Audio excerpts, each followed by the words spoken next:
शादी यही से दिल रोहनी आजादी सोचनी करब तोहरे से शादी यही से दिल रोहनी आजादी बाकी तू तो जवानी अपन बाटे लगलो सुन कहानी की चौकी हूँ मचे लगलू गोरी तू तो ऑर्केस्ट्रा में नचे लगलू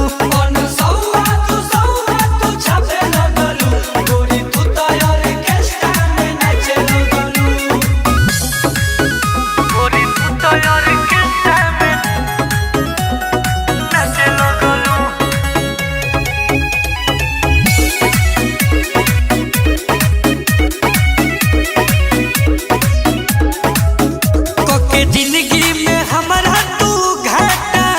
अब लिखतारू गोरी साटा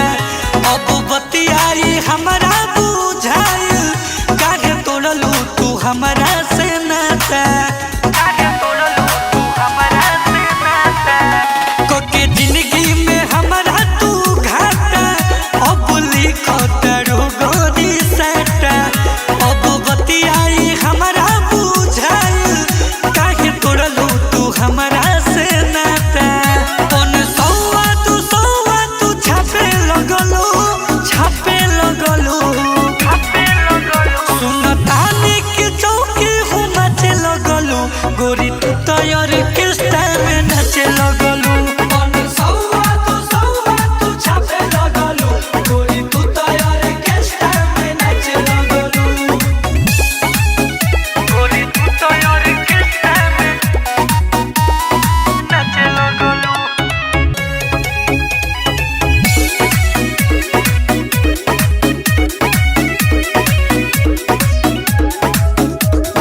हो गईलू तू हाईलाइट जब से जाए लगलू तू नहीं